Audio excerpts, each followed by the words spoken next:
a chair, come join the day at the two-way morning meeting. There's room at the table, have your say.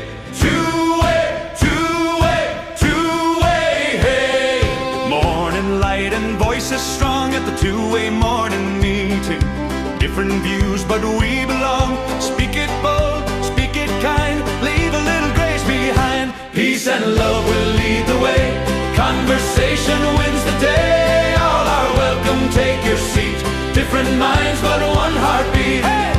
Two-way, two-way. Grace for me and grace for you. Two-way, two-way. We'll talk it through.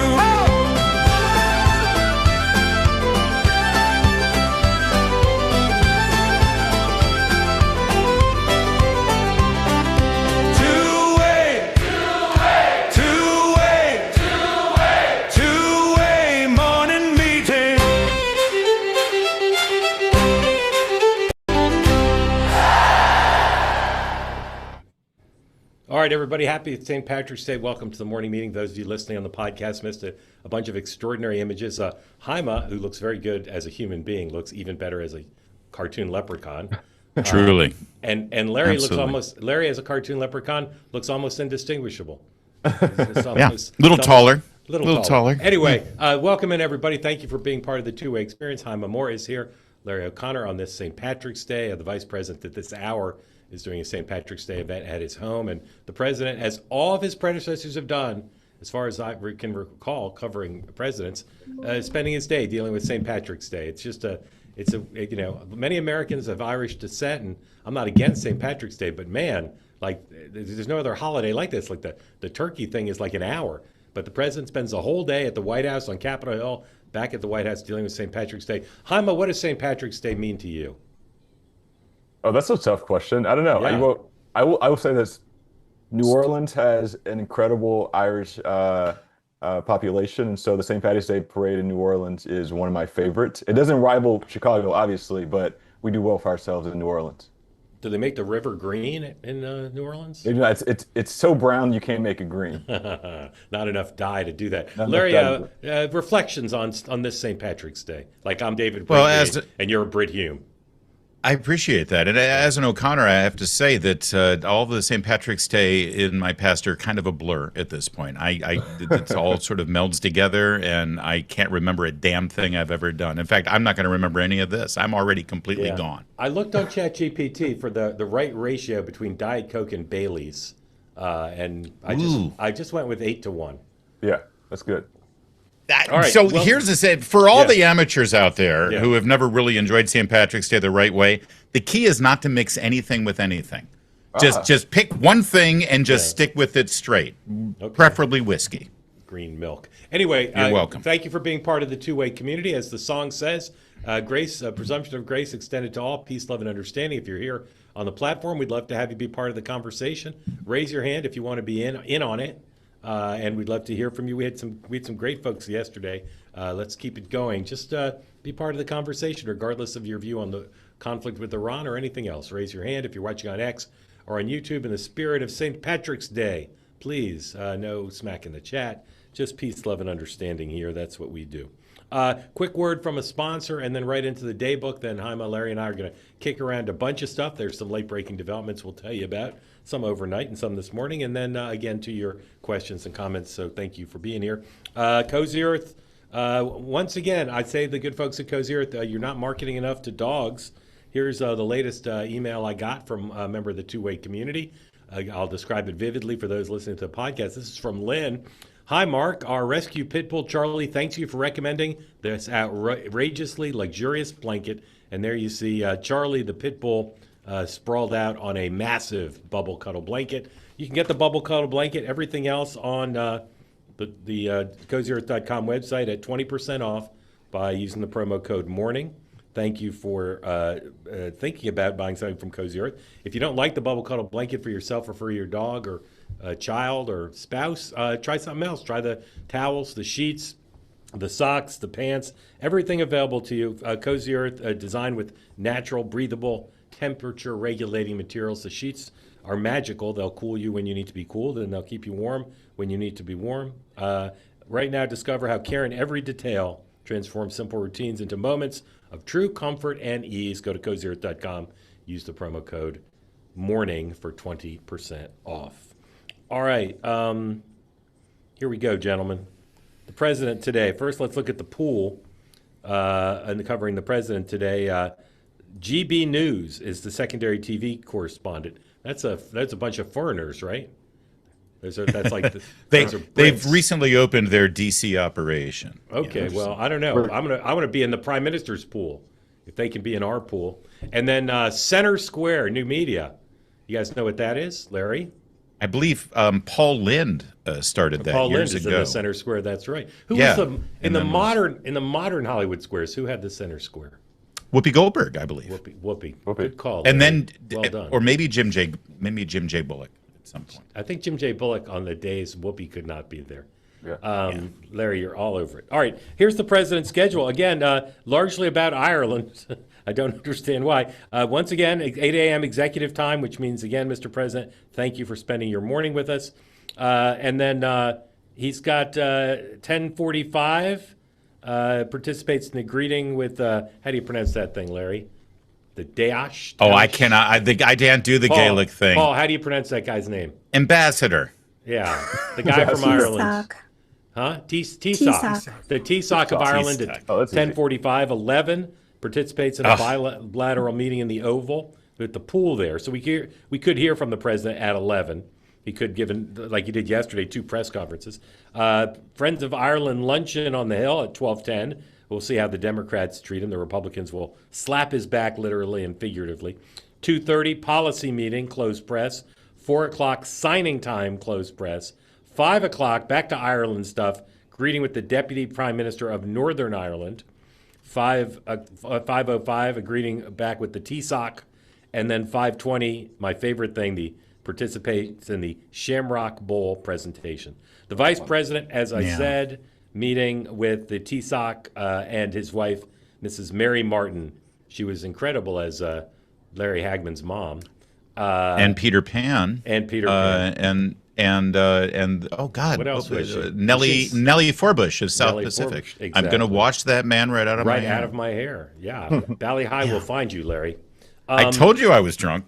Yeah, St. Patrick's Day breakfast at the Vice President's house was not invited. Capitol Hill, Larry, there was no bad weather. Hi, there was no. You're not in D.C., are you? There was no bad weather. Oh no, it wasn't to the extent that they promised. There were no tornadoes, but we had some. Our wind was pretty rough, and we had some sideways rain for about 10 minutes. 10 minutes. In my group text, it says the meteorologists and the teachers unions are in cahoots. Yeah, that's funny. Yes. House Republicans are getting a briefing on the plans for the America's 250th anniversary at this hour. Then they have their regular conference meeting.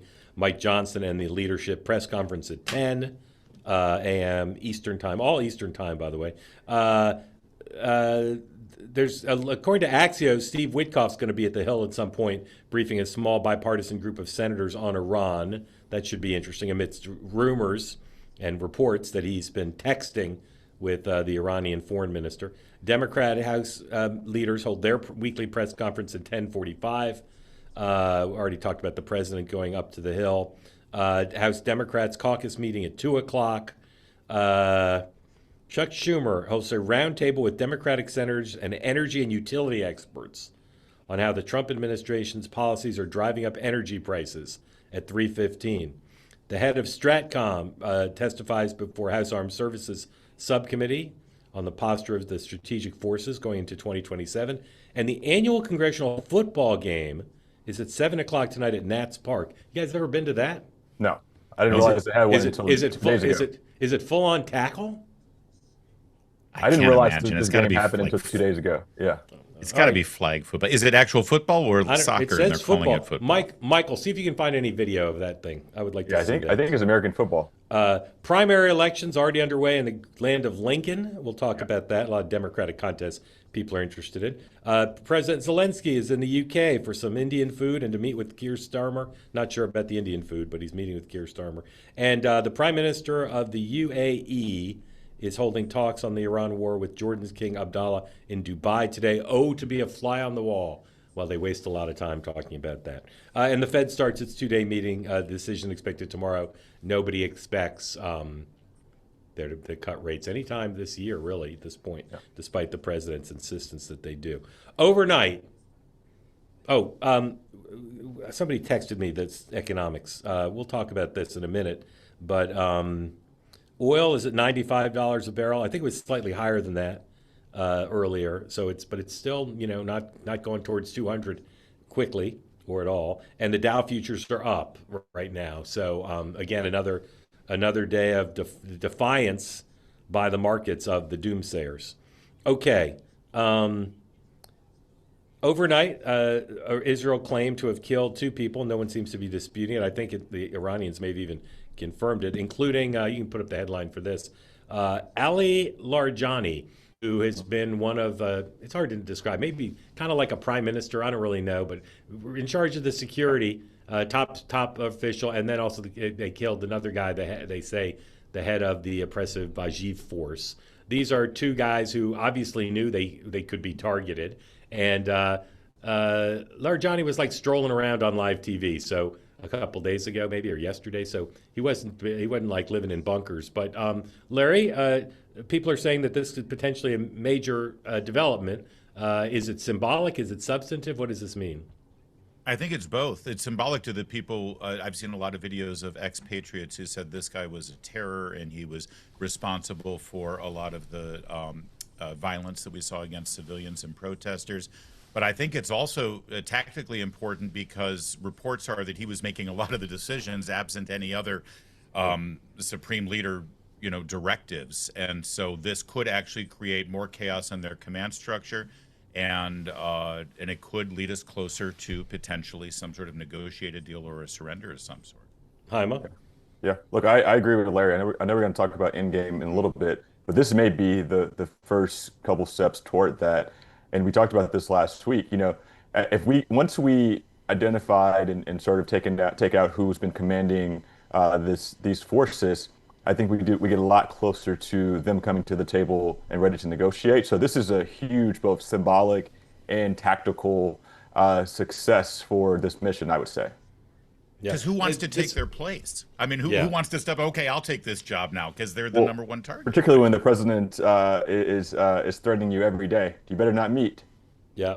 Here's someone who may be attractive to the United States and to Israel to negotiate with. This interview is from yesterday. By the way, two-way has expanded. This is basically the Iranian version of the morning meeting. Heavy licensing fee paid with oil, which for some reason we haven't received yet. Anyway, this is the current speaker of the Iranian parliament. Again, he may be someone who the U.S. and Israel can do business with. The president's big demands, I can tell you, are going to be get the nuclear material out of Iran and American access to some of their oil revenue. And that's going to be a big step. Along with everything else, it's going to be a big step. Here's a little bit of the Iranian speaker talking, maybe you want to interpret his tone and his words, talking peacefully about trying to find an accommodation to end the war.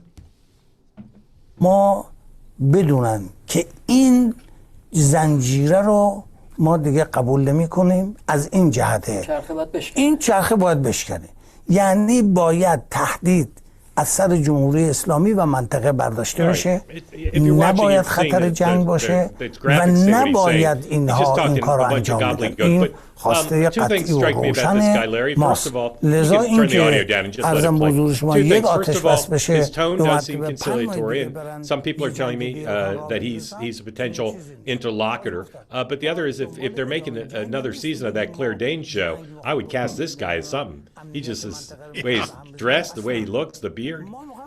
Homeland. This put him in Homeland. This is the Speaker of the House, right? Yeah, this is the Speaker of the House. Or the Speaker of the House of Parliament. It seemed, but by the way, also, I spend way too much attention on my set design if they're able to get away with right? This. It's pretty, really but for wartime, look. but for wartime, it's pretty good. His name is Galibaf, and it's possible he'll step up. They got to find somebody. But no, the key, assuming the translation is right, Mark, the fact that he's saying we have no interest in escalating, I think, is definitely an opening here and an indication, because that's the last thing we've heard from any of the people who are getting in front of the camera right now on behalf of the regime. Who's he speaking? Who's he speaking on behalf of? Who's he speaking? That guy's known as the Mark Halpert of Iran.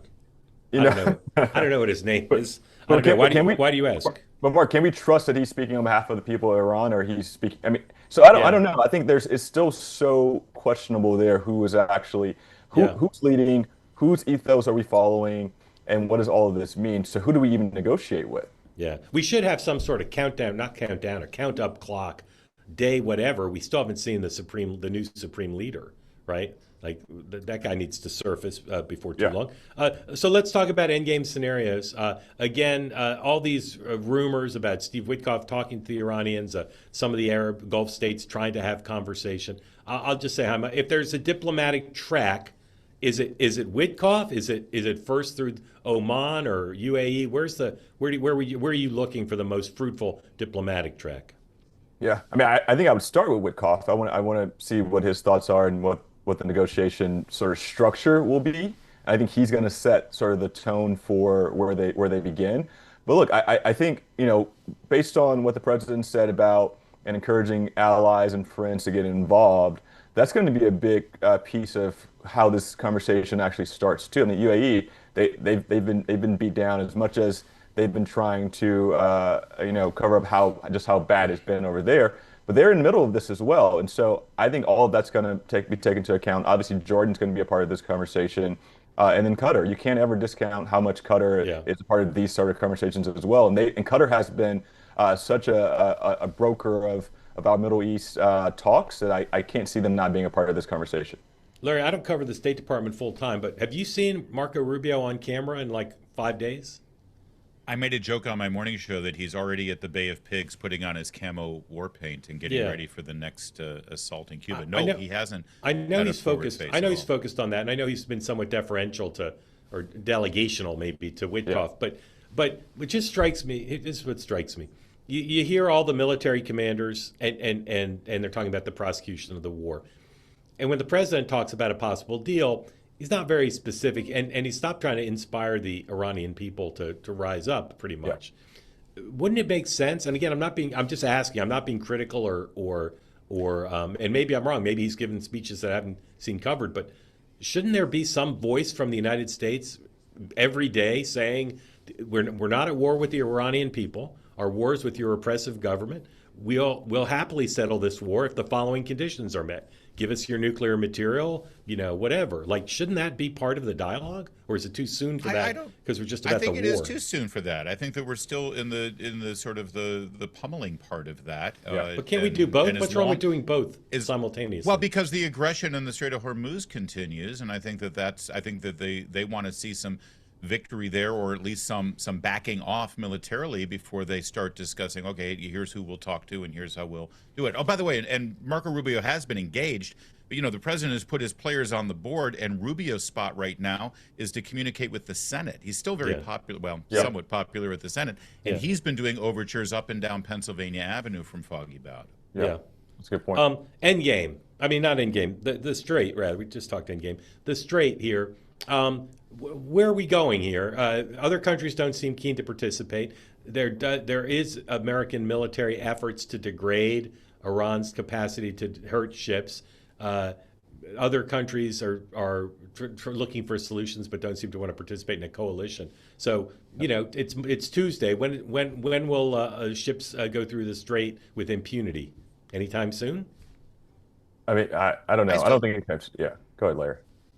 I'm still aiming around the Easter time. I think we've got a few weeks, and then I think that we're going to be all right. Okay, yeah. So I think so too. And don't forget, France got an 8 out of 10 yesterday from the president, which is, for France is pretty good in terms of their participation. But you also have to admit, I mean, look, the president's asking these countries and these friends for assistance now, but a lot of them are saying that he didn't give them a call and give them a heads up that he was going to make this strike. So I think there's some hurt feelings there, but at the end of the day, these countries need this strait to work and operate much more than we do. A lot of their oil reserves coming from there, so they don't really have much of a choice. And I think, the president, we always, I sometimes say that he doesn't have a vision or a plan, but it's quite clear that his going to Venezuela before going over to Iran was a part of this master plan.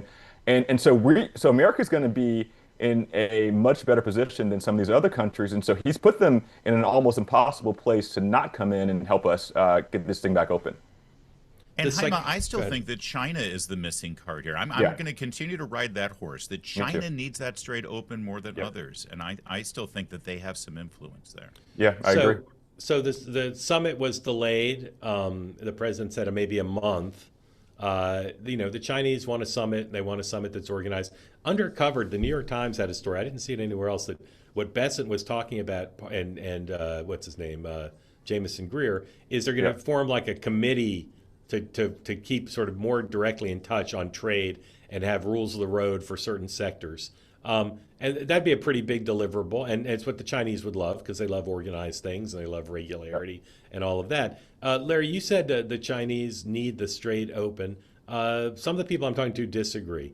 They say it's a higher priority for the Europeans, for the Japanese, for the Indians, because the Chinese are getting some oil through, and they've got their own reserves. So here's my question: between now and the summit, is there Iran business that the president's going to do with Xi, or basically not? Is he going to be in touch?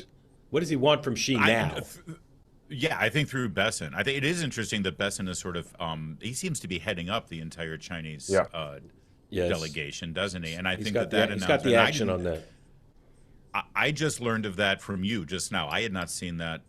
It's a really interesting story. I'd go read it. It's a New York Times story. I've never seen this floated, and basically it seemed like that was going to be the big deliverable, and maybe it still will be at the summit. I do think some of this delay is on our side as well. I mean, look, the Supreme Court is taking some of the president's tools away as it relates to tariffs, and I think particularly the 301. And so as they continue negotiation and set this summit for China, the president obviously wants to go in with a new toolbox, particularly potential tariffs that he can employ if it gets to that place. So I think they're back at the table trying to figure out which tools they can use, particularly for China and other Asian countries. Yeah. So you have to ask yourself, just as in the wake of the tariffs, the economy took a hit, but the markets took a hit, but didn't go insane in terms of crashing. Right now, as I said before, Dow futures up. We're 8 minutes away from the open. Oil still is below $100 a barrel, up above where it was before the conflict, but not headed towards 200 right now. And the president's plausibly right. When the conflict ends, oil could come down. It could come down substantially, particularly if the United States makes the deal that I think the president wants, to take some of the Iranian oil for the United States. It's some combination of substantive belief that the president and his team know what they're doing, some belief that the president will taco and the war will end, but also a belief that the war will end whether you want to call it taco or not. And I believe some sense of agreement with Mr. Kevin Hassett, who went on CNBC this morning to talk up the economy yet again. 110, please. The U.S. economy is still through this fundamentally strong, that we're still seeing strong signs of productivity growth. We had the Business Roundtable CEOs in town in Washington about a week ago, and everybody was talking about how solid things look. And so the other thing to mention is that Iran's strategy appeared to be that they could hurt the U.S. economy, and then that would make President Trump slow down. In fact, they're not hurting the U.S. economy very much at all. While gas prices are higher, the economy as a whole is sound. And there's no way that President Trump's going to back down until he sees this through to the end. So, Jaime, there's two pieces that are being widely read, one in Al Jazeera's website by an academic, and one in The Atlantic, very bullish on how the war is going and saying we're in the military phase now. People who say this is a disaster or quagmire are wrong. And then the economy, which is not cratering. I continue to listen to Democratic members of Congress, governors, talking down the war, saying no end game, disaster for the economy, etc. I continue to ask you and other Democrats this question: isn't this potentially a problem if this ends well for the United States? Won't Democrats look like they were, foolish and timid in the face of a very aggressive move by the president? Well, look, I think every now and again, some things just shouldn't be political. And so if this thing does end well and our country comes out on top, that should be good for everybody. And so I don't think, regardless if you're a Democrat or Republican, you shouldn't look at that from a political perspective. And so if we can bring these costs down, and we can get some more oil, and we can bring the gas prices down and set people up for a better life, that's good for everybody. I hear you saying that, but if you listen to the senators from Connecticut, for instance, They say the President of the United States is destroying America, it's destroying the Middle East, destroying our economy. I mean, what are they look, what are they going to say if that turns out not to be true? Well, we don't know yet, and we don't know if that's not going to be true yet. So I think what they're saying is it seems like the president doesn't have a grand plan for what he's trying to accomplish in the Middle East. He said a year ago that he had gone in and he had completely obliterated any capability of nuclear, any nuclear capability in Iran, and here we are using that as a tactic to get into this war right now. And so I think Democrats don't trust the president. They don't believe the president is doing it for the right reasons. And let's just be quite frank, the president has not given them any reason to trust them. And he doesn't go to Capitol Hill and talk to Democrats.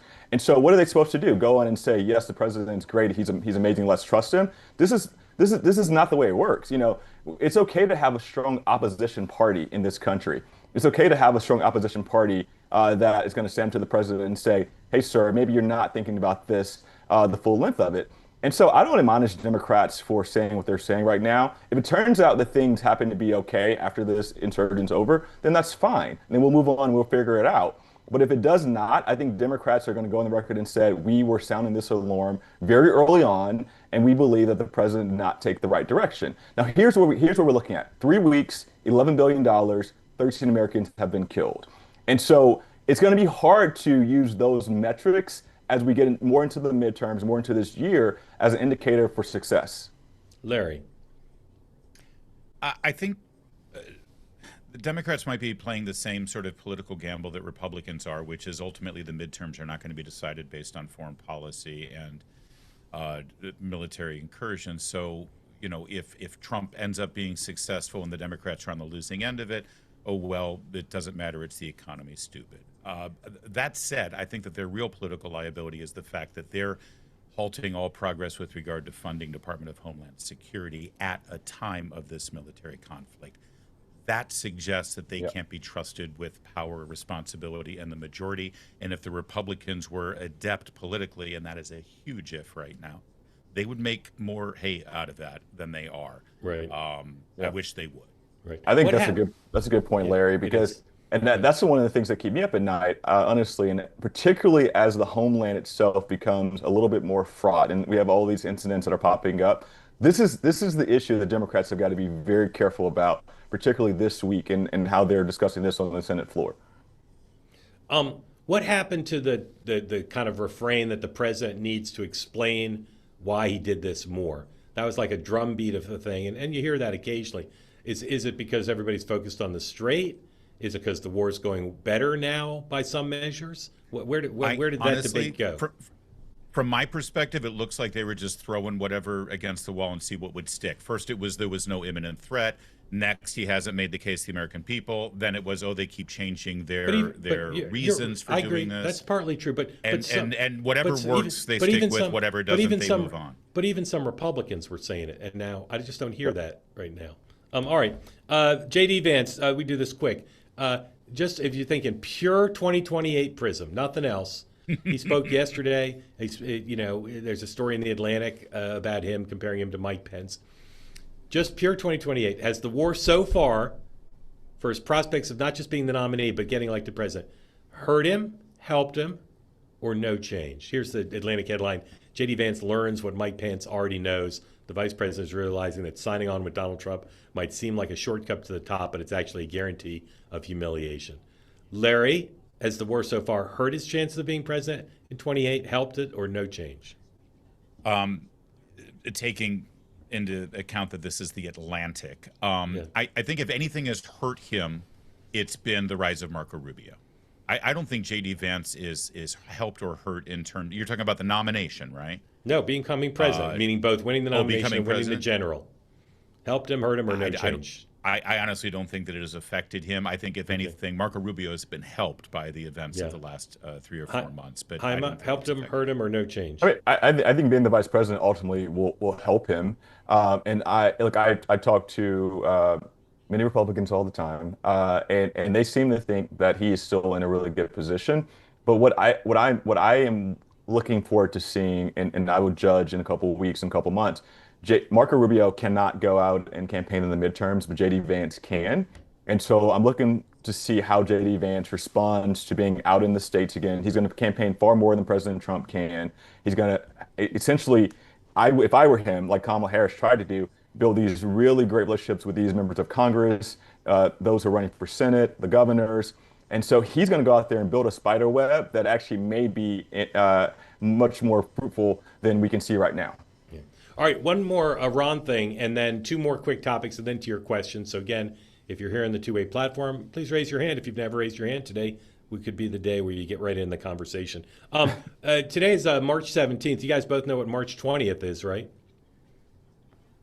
You guys both know March 20th? First day of spring. Here in the United States, Larry, but that's just part of your jingoistic, isolationist America first attitude. Do you know what it is in Guilty. Iran? Do you know what it is in Iran, March 20th? I don't. Put it up on the screen, ladies and gentlemen. Called to my attention this morning. Iran's New Year is March 20th. It's called, I don't know how to pronounce that, Nowruz. It's Iranian or Persian New Year's Day. Historically, it's been observed by Iranian people, now celebrated by ethnicities worldwide. It's based on the Northern Hemisphere spring equinox, first day of the new year on the Iranian calendar. It's March 20th this year, and it's like a 2-week-long celebration. Anybody think this is going to affect the war? Will the president pause the bombing? Will Netanyahu pause the bombing? No. I mean, he started the bombing in the beginning of Ramadan. Yeah. So I don't suppose he's going to have But any. it any could be an concern. excuse. If Steve Witkoff says, "Hey, let's give peace a chance," it could be an excuse. I'm just saying, put it on your calendars, folks. March 20th. Interesting. It's the start of the new year. All right, Illinois By the way, primaries. I think you owe me an apology. The first Yeah. day of spring is a worldwide thing, not just an American jingoistic America first thing. I mean, Yeah, that description just I will the give you- equinox happens around the planet, Mark. I'll give you a half apology because you really were just thinking about the United States, Larry. You admitted it. Okay. You confessed, but I apologize. You're right. He doesn't mind that. All right. Illinois primaries. There's a bunch of themes implicated here. Question of the governor's political power. The questions of when you've got two strong black female candidates, whether that doesn't serve their interests well in the Senate primary for the open Durban seat. You've got APAC money in there, big. You've got money in there from what do you call it? AI and crypto. So there's a lot of themes. It's all about the Democratic primaries. I don't think any of these races implicate who's going to win in the general. Haima, what are you watching today? What should people look at the results to see in all those various thematics? I need like 2 hours to talk about this. This Really? has Okay. this is my Go favorite ahead. subject to talk about the last Okay. couple of days. Take your I'm so excited. time. It's I pretty love big. Illinois. I love Illinois politics, and in true form, they have proven to maintain all of its weirdness and ridiculousess. Why do you love Illinois politics so much? I just do. I mean, as a student of politics, I love it. And I'm from Okay. Louisiana, so there, Yeah. there's some similarities there. But look, so a couple corruption. a couple things. Amongst other things. J.B. Pritzker, who's soon to be third-term governor, first governor in quite some time, who has not been indicted. So here's gonna happen. So J.B. Pritzker it's gonna get renominated, and that's gonna be fine. He's gonna win by 20 points. You know, it's going to be a rematch of the Republican who ran against him last time. So that's going to happen. The most important race that people are watching right now is the Senate race. Dick Durbin's retiring. We have 3 Democratic members of Congress who have, 2 who are going head to head, and then 1 lieutenant governor.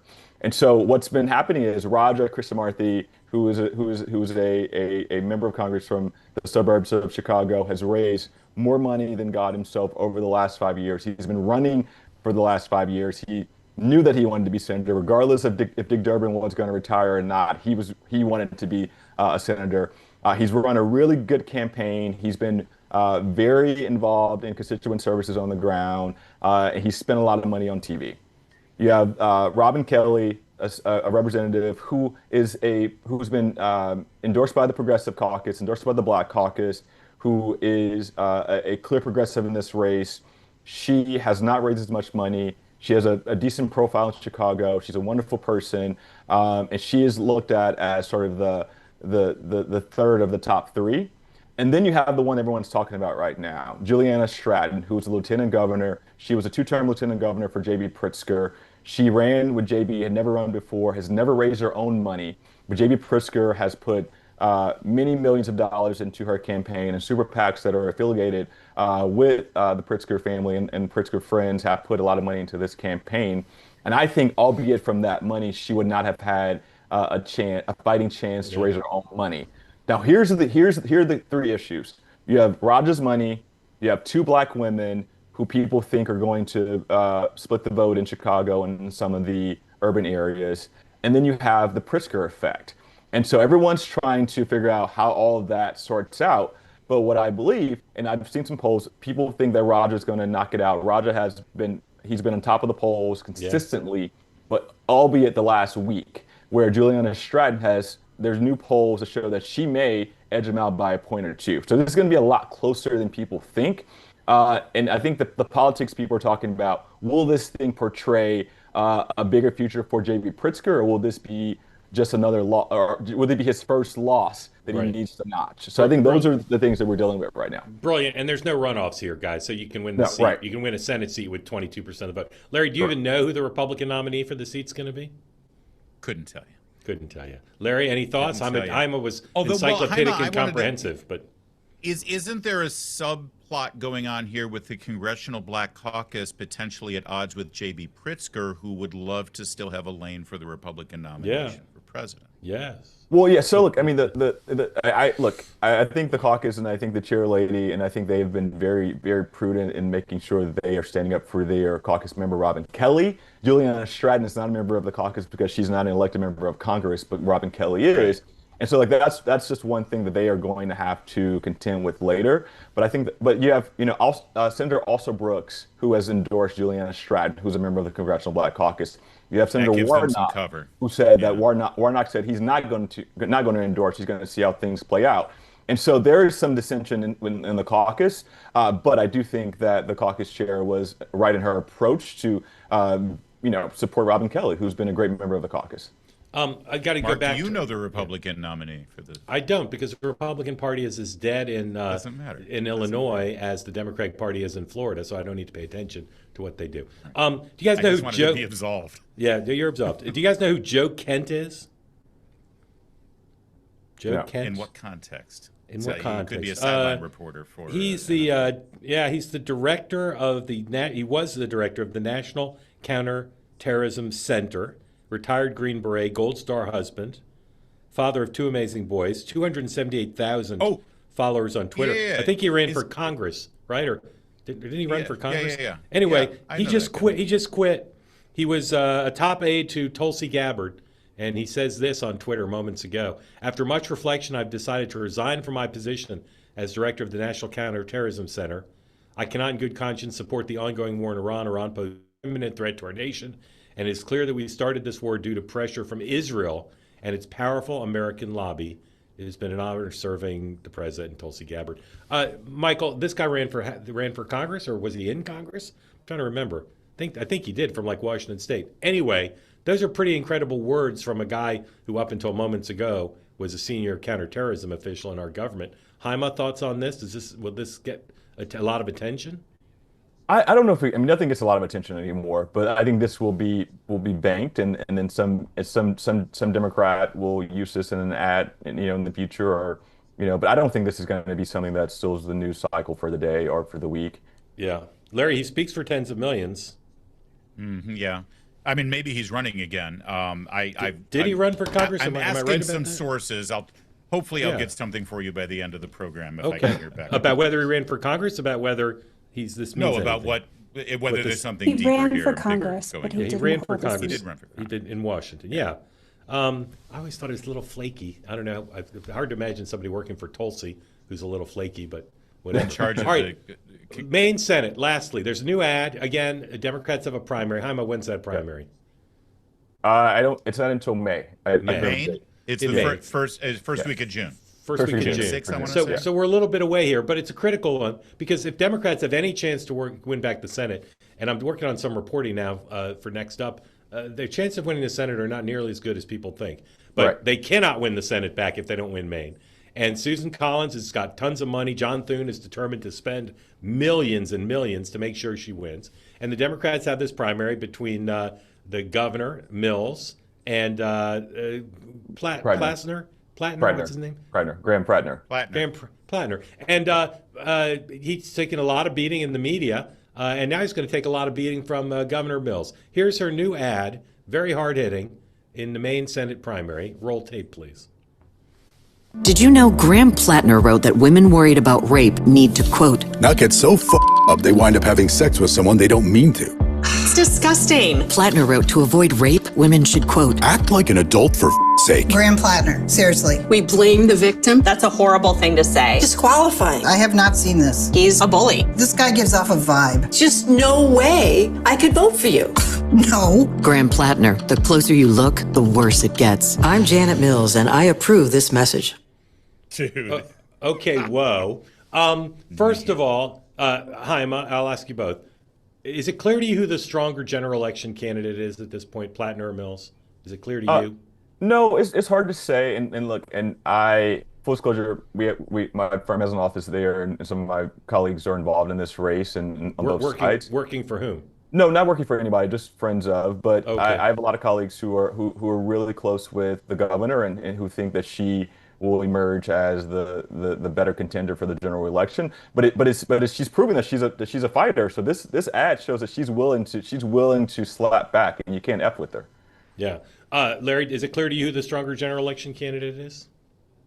It's not, because I know that Platner's going to attract a lot more money and a lot more grassroots energy as a populist, and the AOC's Mamdani and Bernie Sanders, and that I don't know if that translates to victory in Maine, but in a weird way, not comparing the personalities involved, but this feels like Maine's version of the Texas primary. That's exactly what I was. And Cornyn, you know, it's very, very similar. Not that Ken Paxton has a Nazi tattoo or anything, but I think that's a super effective ad, and it certainly tells you who Janet Mills and probably Graham Platner also thinks the electorate, who's going to make this decision.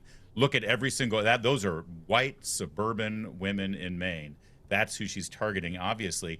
What's interesting, though, is if you look at a rally that Graham Platner goes to, the women in the crowd are not that old, and they're more hippie-like. You know, they're the Maine has a very grungy hippie kind of subculture there, and they're the ones coming out for Graham Platner now. It's very much a microcosm of where the Democrats are.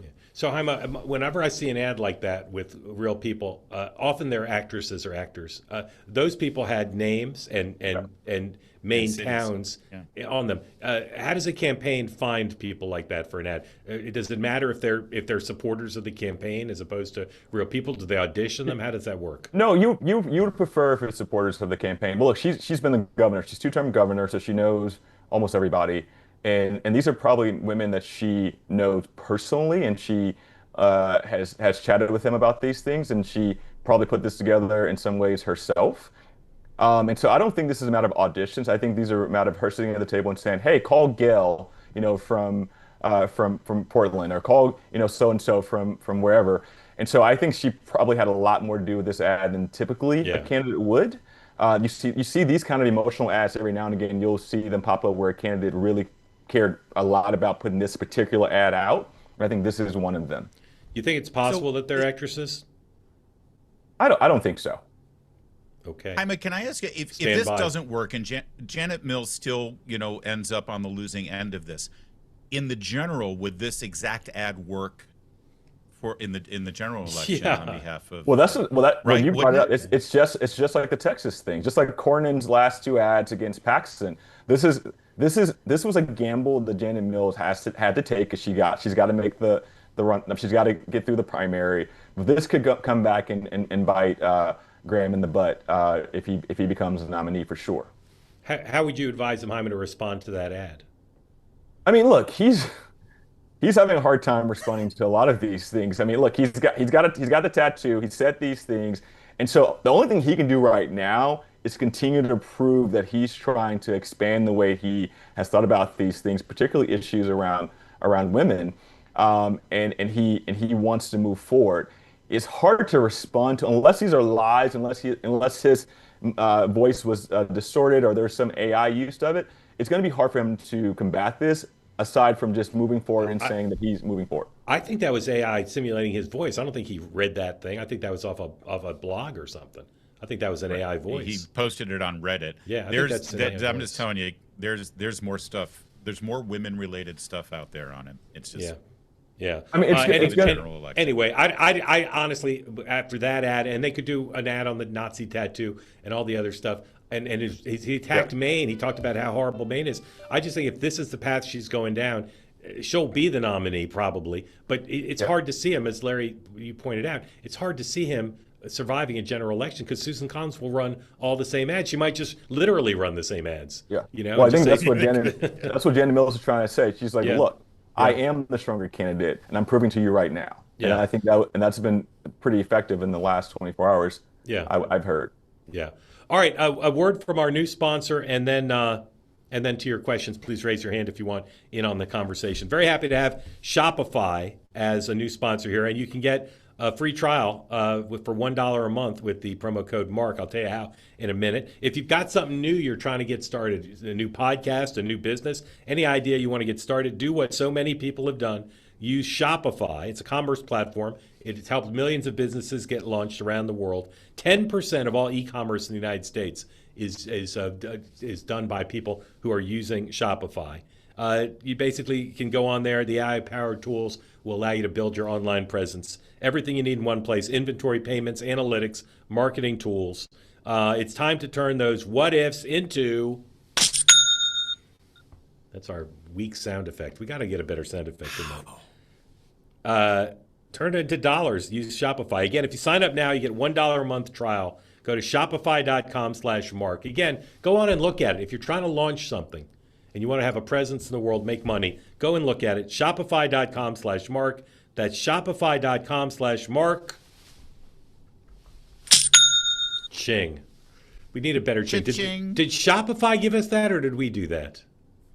That's theirs. That thing just, call them up. Tell them that's not good enough. I don't like it. Rebecca, welcome in. Thank you for being part of Two-Way. Unmute. Tell everybody what's on your mind for Larry and for Haima, and thank you for being here. Great shirt, Rebecca. Hi, I'm from Michigan, and where? Wait, show us where. Yep. I'm sorry? Show us where. Oh, on the hand? Yeah. Isn't that what you all do? Huh? I'm originally from Texas, so I think I'm like down here. Okay. The nation state. Yeah. Oh, you're over there. Okay. How come you don't talk funny? Because I'm from Texas. Well, I know, but you don't talk like you're from Texas. I know you'd really talk funny if you were from Michigan. Welcome in. Thank you for being here. Tell us what's on your mind. So I guess my question is for mainly Haima, but I would like to get everybody's take on this. As far as this is going to be about the Iran war and about the recent terrorist attacks that we have experienced in America these last 2 weeks. I guess my question is, how dangerous do you think the globalization of Islam is to America? Because we have seen a lot of terrorist attacks. Now, I know that people can say that, it's because of the Iran war, but in my opinion, I feel like this was going to happen regardless. So I guess I just want to get y'all's take on how serious do you think that the globalization of Islam is? Yep. I want to start with that. Okay. Thank you for that, Rebecca. Haima first, then Larry. Yeah. I mean, I am not going to. Thank you for that question, by the way. I don't want to dive into any sort of realm of Islamophobia. I have so many friends who are Muslim and who are celebrating Ramadan right now, and so I think regardless of religion, I mean, obviously there's some aspects of it. I think there are bad people and there are people who want to do this country harm outside of their faith, and so. What's happened since we've embarked on this war with Iran is individuals who have either, we call them sleeper cells, who've either been waiting for a moment to, put their hat on and sort of get out there and cause us harm or doing that. I don't know. I mean, I think the threat is higher than I want it to be, and I do lose sleep over this. And this is, I was telling Larry that, and Mark this second ago, this is one of those things where when it comes to DHS funding, that I feel like Democrats have got to restart the conversation, because the homeland is just not as secure as it needs to be right now. And so, yes, I think the threat is high, and I think it's getting higher, but I don't think it's based on any particular religion. Larry. Rebecca, I think what's jarring to a lot of people, if I can sort of pick up what you're throwing down, is some of the cultural differences that we're seeing, specifically in certain areas of Europe, after so much mass migration of people from the Middle East and from other Islamic dominant countries coming in and frankly bringing a rather radical criminal element, whether that is a result of their faith or whether it's a result of the culture that they had in the country that they left behind. What is disturbing to people, and I think I acknowledge and reflect your concern, is that there are too many elected officials in Western countries who feel intimidated and incapable of calling out and do something about the crime and violence that is happening in many countries in Europe, and we've seen a little bit of it here in America, thank God not as much, for fear that they will be called Islamophobic, for fear that it will in some way be reflected as a racist or a religious intolerant policy to actually crack down on those things. We've seen it in England, we've seen it in France and in Scandinavia, and I think it is something that our elected officials in the West need to be bold enough and courageous enough to address, to protect those of us that they're meant to protect. I hope I phrased that properly for you. Rebecca, thank you. Grateful to you. Thanks for being on Two-Way. Dave, welcome in. Unmute. Tell folks who don't know where you are, what's on your mind for Haima and for Larry. Hey there. Good morning. I'm in South Carolina right now. What city? Currently Greenville. Greenville. Yep. My question, I guess, for all of you is around the casualties of the war. One thing I've noticed recently is all the articles and all the news coverage, for the most part, CNN, MSNBC, it seems like everybody is using, a week ago, the 140 number. Now that there's been confirmed 200, they're talking all about the 200, casualty or injured estimate. Even in the bylines, you see nothing about the fact that like 180 of those people have been returned to service. So it kind of feels entirely, I don't know if you could just call it clickbaity, but it just feels very disingenuous to a certain extent. Any thoughts on that? Larry. Well, it's hard to have this conversation without making words get pulled out of context to suggest that you're downplaying the seriousness of this. So I'll start by saying I know people who are in harm's way right now wearing our uniform. This matters a great deal to me. I also know every person that I've ever known who have volunteered to become an officer or enlisted a member of our military knows full well what those risks are, and their family members know those risks. And so there is a grave concern that we're not getting all of the information because there is a worry that it will be politicized in terms of injuries. We do know the casualties, we do know the deaths.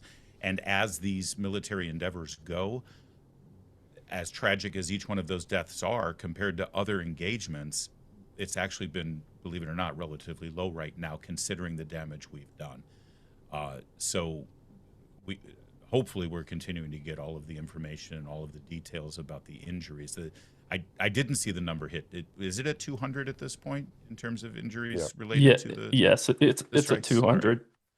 Yeah. And by the way, a lot of those are not actually members of our military directly engaged in the actions. It's they're in facilities in neighboring countries that have been struck by Iran, right? Which is, I mean it's cold comfort to the people, but it's not a reflection on anything with regard to our actual military engagement. Haima, well said, Larry. Haima. Yeah, that's perfectly said, Larry. I think we got to also keep in mind that we're dealing with real American lives, and I keep bringing up the 13 that have been killed. And so, regardless of media and clickbait, I think our hearts go out to these families who put their lives and their families ahead of themselves. And so, I do want to know, and I do want to hear as people are being injured, as they're being murdered, so we can keep it front of mind that freedom is not free. And at the end of the day, there are real individuals who are out there, regardless if they're military or contractors or allies or friends, that are putting their lives on the line for our freedom and our safety. And so I want to keep that front of mind, whoever these individuals are, always, and their families. Dave, context is so important, though, and thousands of American soldiers have been killed, and I've met countless individuals who wore the uniform in the Iraq War who have been devastatingly injured for the rest of their lives because of Iran. So I mean, we always have to frame it within that context, knowing who the enemy is in this endeavor and know what they've done to us in the past. So I just want to throw that out. Had call on the very Irish dressed Colleen. Happy St. Patrick's Day. You look great in your green. Great, yes, of course. I was actually going to ask Chaim about the Democratic strategy on this, and how this might backfire on them. But what I will focus on instead is what Mark said earlier, how it would be very helpful, in my opinion, focused every day on stating we are here to support the Iranian people. We're doing this for our own interests in a way, but also to help the future of Iran. And I think that would help with the PR campaign. It would reduce any future retaliation against us because people in the region would be less combative towards us. And I think that's an excellent, I think the administration should be doing that daily, as Mark said. I don't know what you guys think, but I think it's critically important. Yeah, but I think I agree with you, Colleen. I think Larry made a good point about this earlier. I don't think they're in the PR phase of this campaign yet. I think Mark disagrees, and they should be doing both. But I agree with you. I think that's part of when people are asking, what are we doing? Why are we doing it? What's the vision? I think a lot of that can be squashed by the president, by the administration, going on TV every day and having this conversation. So I think you're absolutely right. Yeah, Larry. Colleen, would PR here at home domestically for the president, or do you mean PR with the people of Iran? Because I don't even know if messages are getting to the people in Iran. Both, and in the region, to reduce hatred towards us. If if all the the sleeper cells and everybody else who hates us was hearing this message that in addition, we're really here to support the people of Iran and we want them to succeed in this. I think that message would be very powerful. I agree. And I hope, despite all the cuts that have been made in various programs like that, I hope the U.S. is doing that. Vitally important. Well, I can tell you the people who can make that happen absolutely are watching right now as we speak. So your message. Well, do it, people. Colleen, thank you. Grateful to you. There's a story that just posted on the Jerusalem Post website with a little bit of good reporting on how the Israelis were able to target and track and kill these two latest major leaders in Iran. Recommended to you. It's interesting just how the Israelis figure all this stuff out and locate them and then get the operations up.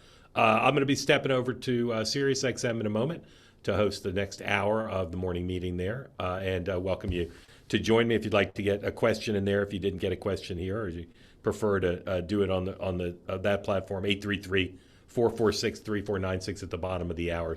Join me there, and I leave you in the capable hands of my colleagues. Gentlemen, thank you for participating. We'll always have St. Patrick's Day, no matter how many more episodes of this program ever are. The 2026 St. Patrick's Day episode of the morning meeting is ours, and we're only 3 days away from the Iranian New Year, so it has special resonance, at least for me.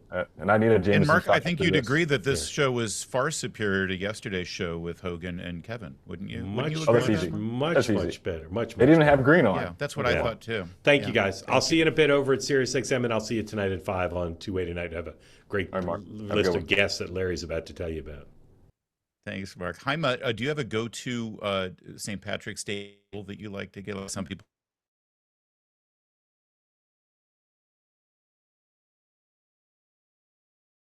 There is, and we're big cabbage people. So cabbage is a huge part of this.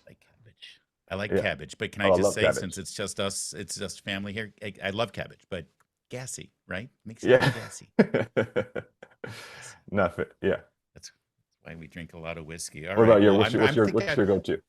Well, I'm just thrilled that St. Patrick's doesn't fall on a Friday, because then you're stuck with fish and chips as a Catholic, right? So today, I'm thinking I'm going with shepherd's pie. We got an Irish pub in town going with shepherd's pie, and I'm excited about it. In the district or in Oh no, I'm up in the Annapolis.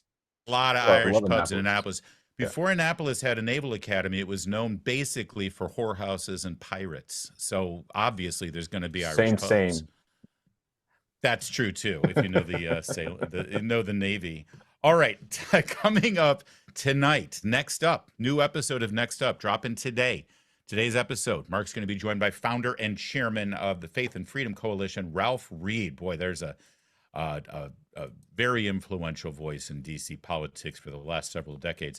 He's also going to be joined by Guardian columnist and host of Politics Weekly America, Jonathan Friedland. So that's Next Up, dropping today. And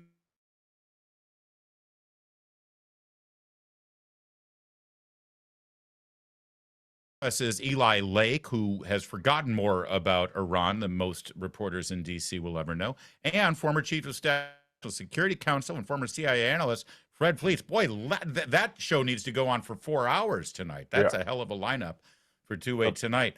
Tomorrow, this very show, TMM, as the kids like to call it, will be back live. I'll be Melissa DeRosa. Also, we hand report. John in the case UBI. I had UBI once, but you get a little. It's an outpatient thing, and it clears it all up. That's live and in person on Wednesday, March 18th at the Village Underground, airing on YouTube from 6 to 7:30. Automation Nation will focus on AI's impact on our workforce and whether or not this impact will renew the conversation around universal basic income. Tickets can be reserved on the Village Underground website if you're in Gotham, or on twoway.tv/automation. Check that out. That should be a party. And that's all she wrote today. Jaime, have you already had an adult beverage, or when do you predict your first adult beverage of the day will be today? I have CBS with Major Garrett at 5, and so at 5:35, I will head over to get some Jameson. You should bring Major with you, although you're going to be doing it via remote, aren't you? No, I'm going to be with him in DC. Yeah. Oh, you are? Oh, yeah. Well, Major can he'll take you up to his favorite haunts up in Chevy Chase, I'm sure. Yeah, that's party. You are in DC right now. Yeah. Okay, I didn't realize. For some reason I thought you said you were down in New Orleans. All right. I try to be. I was there last week. Nice. Very nice. All right. Well, everybody, I hope you have a great and safe St. Patrick's Day. It is amateur day, so make sure that you've got a taxi cab or even better, walking distance to your favorite establishment, or just stay home, watch 2-8 tonight at 5 o'clock, and do shots every time Mark Halperin says smack. You'll be done by 10 minutes in. Thanks for watching. We'll see you tomorrow. Oh, smack. See you.